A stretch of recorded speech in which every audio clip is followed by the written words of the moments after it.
নমস্কার, কেমন আছেন সবাই? আশা করি সবাই খুব ভালো আছেন। আবারও চলে এসেছি একটা লং ভিডিও নিয়ে আপনাদের সামনে। সকাল সকাল স্নান সেরে ঠাকুরকে পূজা দিয়ে দিয়েছি। এই দেখুন, পূজা দেওয়া হয়ে গেছে আমার। তারপর চলে এসেছি চা করতে। জল বসিয়ে দিয়েছি, চিনি আর জল দিয়ে একটু আদা কুচি আর চা দিয়েছি। সাধারণত আমরা লিকার চাই খাই। চা রেডি হয়ে গেছে। এবার চাটা খেয়ে নিয়ে তারপরে অন্যান্য কাজ শুরু করব। বন্ধুরা কেমন আছেন সবাই? হয়ে গেছে আমার চা খাওয়া। খেয়ে আমি চায়ের কাপ টাপগুলো ধুয়ে পরিষ্কার করে নিয়ে নেব। এবার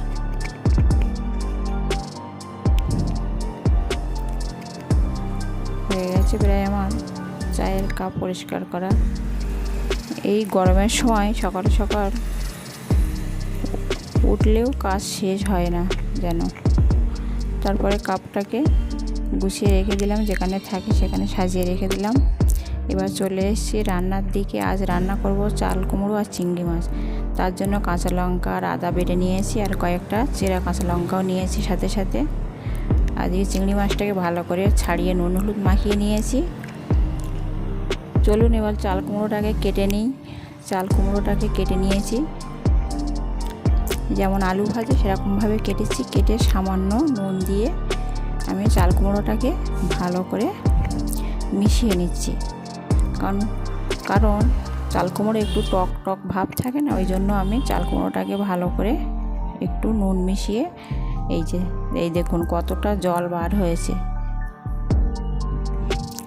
এই জলটা ঝরিয়ে ফেলে দিয়ে তারপরে রান্না করলে ভীষণ ভালো হয়।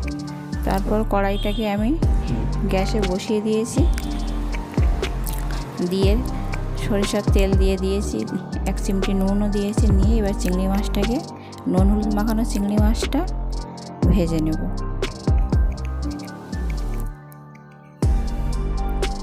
একটু কমই ভাজবো, বেশি লাল লাল করে ভাজবো না। কড়াইতে আর একটু তেল দিয়ে সাদা জিরা ফোড়ন দিয়ে দেবো। এই যে তেলটা গরম হয়ে গেছে, সাদা জিরা ফোড়ন, শুকনো লঙ্কা, তেজপাতা দিয়ে দিয়েছি। দিয়ে সেই আদা আর কাঁচা লঙ্কা বেটে রেখেছিলাম সেটাও দিয়ে দিলাম। পরিমাণ মতন একটু নুন দিয়ে দিলাম স্বাদের জন্য। আপনারা আপনাদের পছন্দ মতন নুন, স্বাদ মতন নুন দিয়ে দেবেন।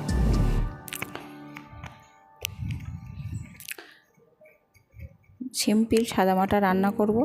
মশলাটা কষানো হয়ে গেছে, গিয়ে আমি চাল কুমড়োটা দিয়ে দিয়েছি। তারপরে আমি একটু নেড়ে চেড়ে ভাজা চিংড়ি মাছগুলো দিয়ে দিয়েছি। এই দেখুন বন্ধুরা কতটা জল বার হয়েছে চাল কুমড়ো থেকে। দিয়ে একটু সামান্য ঢেকে দিয়েছি 10 মিনিটের জন্য। 10 মিনিট হয়ে গেছে। গিয়ে এবার একটু ঢাকনাটা তুলে আমি আরেকটু নেড়ে চেড়ে দেবো। এই দেখুন জল বার হয়েছে চাল কুমড়ো থেকে।